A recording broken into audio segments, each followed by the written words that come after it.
5 अक्टूबर को बिहार आएगी निर्वाचन आयोग की टीम। चुनाव ऐलान से पहले बिहार के पुलिस प्रशासनिक अफसरों से मिलेगी निर्वाचन आयोग की टीम। मंत्री अशोक चौधरी के 100 करोड़ के मानहानि नोटिस का प्रशांत किशोर ने भेजा जवाब। कहा, प्रशांत किशोर का आरोप जनहित में उठाए गए मुद्दे हैं। अररिया में केंद्रीय गृह मंत्री अमित शाह ने भरी हुंकार। कहा, यह चुनावी सीमांचल को घुसपैठियों से मुक्त कराने का चुनाव। अररिया में केंद्रीय गृह मंत्री अमित शाह ने लालू परिवार पर बोला हमला। कहा, लालू एंड कंपनी ने बिहार को लूटा, ढेर सारे किए हैं घोटाले। पटना में तेजस्वी यादव ने कर्पूरी अति पिछड़ा अधिकार संवाद कार्यक्रम में एनडीए पर बोला हमला। कहा, एनडीए के लोगों ने अति पिछड़ा समाज को ठगने का काम किया। अररिया में केंद्रीय गृह मंत्री अमित शाह ने कांग्रेस पर बोला हमला। कहा, आरजेडी और कांग्रेस ने देश को लूटा। अमित शाह ने राहुल गांधी के यात्रा पर भी साधा निशाना। कहा, राहुल गांधी चाहते हैं कि घुसपैठियों को मिले मताधिकार का अधिकार। इसको लेकर बिहार में राहुल गांधी ने यात्रा भी निकाली। जमुई में सांसद अरुण भारती ने प्रियंका गांधी के मोतिहारी में हुए सभा पर बोला हमला। कहा, राहुल और प्रियंका सिर्फ आते हैं बिहार में वोट लेने के लिए, बिहार में कुछ देते नहीं।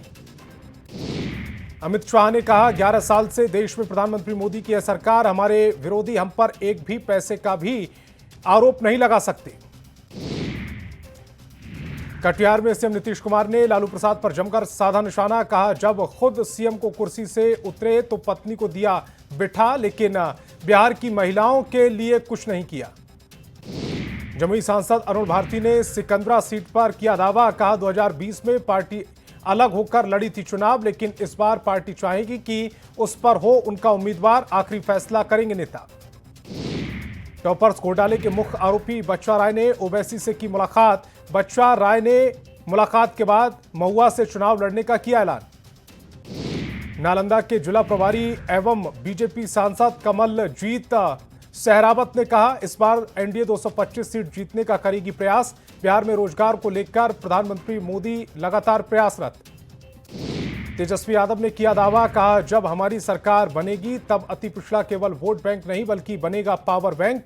अति पिछड़ा समाज को लालू प्रसाद ने दी अपनी आवाज। किशनगंज में आरजेडी नेता अब्दुल बारी सिद्दीकी ने बिहार में महागठबंधन की सरकार बनाने का किया दावा। ओवैसी के सीमांचल न्याय यात्रा पर कहा, सबको यात्रा निकालने का है अधिकार। चुनाव से पहले एक्शन में सीएम नीतीश, मधुबनी को 8,328 करोड़ रुपए का तोहफा। खगड़िया के गोगरी में भगवान हाई स्कूल मैदान में एनडीए का कार्यकर्ता सम्मेलन। एनडीए के कई नेता हुए शामिल। फिर से नीतीश कुमार को सीएम बनाने की अपील। जमुई सांसद अरुण भारती ने प्रशांत किशोर की तारीफ की। कहा, बिहार के विकास के लिए उनकी ऐसी कोई भी नीति नहीं है जिसका किया जाए विरोध। मधुबनी में सभा को जेडीयू के राष्ट्रीय कार्यकारी अध्यक्ष संजय झा ने मैथिली में किया संबोधित। संजय झा ने कहा, नीतीश कुमार के राज में मिथिला का बहुत ज्यादा विकास हुआ। जमुई में जन स्वराज के साथ गठबंधन के सवाल पर अरुण भारती का बयान। कहा, फिलहाल है एनडीए के साथ मजबूती, लेकिन राजनीति में संभावनाओं का खेल। भाकपा माले महासचिव दीपांकर भट्टाचार्य ने बाढ़ प्रभावित जवैनिया नौरंगा गांव के पीड़ितों से की मुलाकात। आरा सांसद सुदामा प्रसाद समेत कई नेता रहे मौजूद। मोतिहारी के अरेराज में पथ निर्माण मंत्री नितिन नवीन ने प्रियंका गांधी पर बोला हमला। कहा, जब महिलाओं को मंच से गाली दी जाती है तब वो तालियां बजाती थी, अब किस मुंह से वोट मांगने बिहार में आई थी। दीपांकर भट्टाचार्य ने कहा, सरकारी राहत पुनर्वास की स्थिति शर्मनाक। ट्रिपल इंजन सरकार की लापरवाही का नतीजा है गंगा नदी से कटाव। लखीसराय के सूर्यागढ़ा में एनडीए का कार्यकर्ता सम्मेलन। एनडीए के कई नेताओं ने फिर से एनडीए की सरकार बनाने का किया दावा। चुनावी मौसम में सांसद राधा मोहन सिंह ने किया बड़ा ऐलान। कहा, शिरडी के साईं मंदिर की तर्ज पर होगा अरेराज के बाबा सोमेश्वरनाथ मंदिर का विकास। लखीसराय में एससी एसटी मंत्री जनक राम ने लालू परिवार पर साधा निशाना। कहा, सत्ता में आते ही लालू प्रसाद बिहार को लगे लूटने। गोपालगंज में 28 सितंबर को सीएम का कार्यक्रम। 1,566 करोड़ की कई योजनाओं का करेंगे उद्घाटन और शिलान्यास। सीएम नीतीश कुमार ने कटिहार के बरारी विधानसभा में जनसभा को किया संबोधित। कहा, पिछले 20 साल में हमारी सरकार ने बहुत काम किया। तेज प्रताप यादव ने अपनी नई पार्टी बनाने के बाद महुआ सीट पर एक बार फिर ठोका दावा, कहा महुआ के लोग मुझे करते हैं पसंद। केंद्रीय गृह मंत्री अमित शाह समस्तीपुर में बीजेपी की क्षेत्रीय बैठक में हुए शामिल। उप मुख्यमंत्री सम्राट चौधरी, प्रदेश अध्यक्ष दिलीप जायसवाल रहे मौजूद। अमित शाह ने बीजेपी नेताओं की जीत का दिया मंत्र, चुनावी रणनीति पर विस्तार से की चर्चा, सभी क्षेत्रीय नेता रहे मौजूद।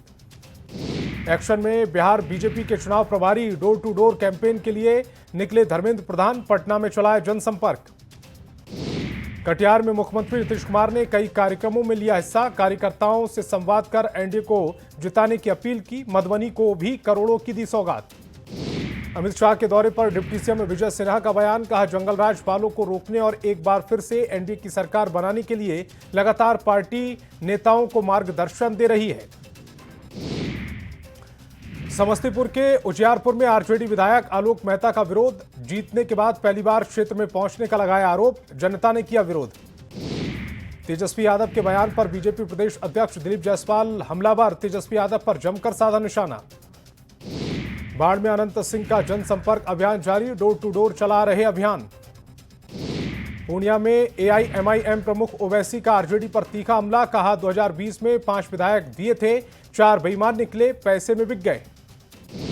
सीतामढ़ी में आरजेडी के पूर्व सांसद अर्जुन राय की अध्यक्षता में कार्यकर्ताओं की हुई बैठक, कार्यकर्ताओं को चुनावी मोड में रहने के दिए निर्देश।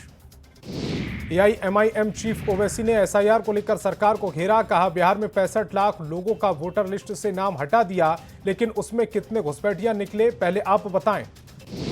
अमित शाह के बैठक पर गिरिराज सिंह का आया बयान, कहा बिहार में फिर से एनडीए की सरकार बनाने के लिए आए हैं, कांग्रेस पर भी साधा निशाना। सहरसा में एनडीए कार्यकर्ता सम्मेलन में हंगामा, महिला नेता को स्टेज पर जगह नहीं मिलने पर किया हंगामा, कार्यकर्ताओं ने स्टेज पर जमाया कब्जा। शेखपुरा में एआईएमआईएम का संगठन विस्तार, डोर टू डोर कैंपेन चलाकर बनाया जा रहा सदस्य।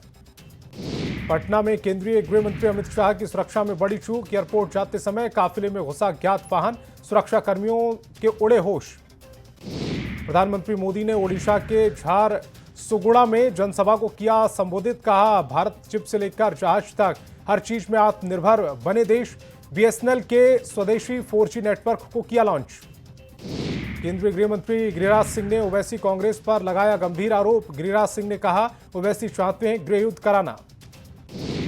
पूर्णिया के धमदाहा में एनडीए का कार्यकर्ता सम्मेलन का किया गया आयोजन, एनडीए नेताओं ने कहा बिहार से कांग्रेस का हो जाएगा पतन।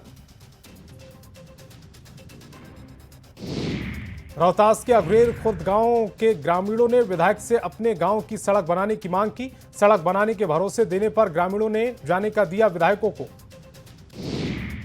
बिहार सरकार की महिला रोजगार योजना की शुरुआत करने पर बिहार के ग्रामीण विकास मंत्री श्रवण कुमार ने प्रधानमंत्री मोदी और सीएम को दिया धन्यवाद, कहा उनके इस कदम से महिलाओं को रोजगार में बढ़ोतरी मिलेगी। जमुई के सिकंदरा विधानसभा क्षेत्र में एनडीए का कार्यकर्ता सम्मेलन का किया गया आयोजन, एनडीए के कई नेता सम्मेलन में शामिल।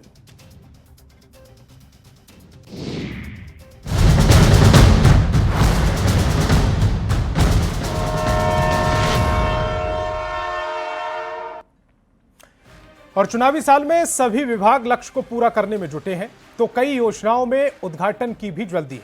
पटना के मंदरी नाले पर सड़क निर्माण के उद्घाटन की कुछ ऐसी ही तैयारी है। स्मार्ट सिटी परियोजना की तरफ से लगभग 87 करोड़ की लागत से बन रहे सड़क निर्माण का कार्य अंतिम चरण में है और अब यहां डे नाइट काम चल रहा है। पहले से वो अब दोगुने की संख्या में यहां मजदूर और कारीगर लगा दिए गए ताकि 5 अक्टूबर तक निर्माण कार्य पूरा हो सके।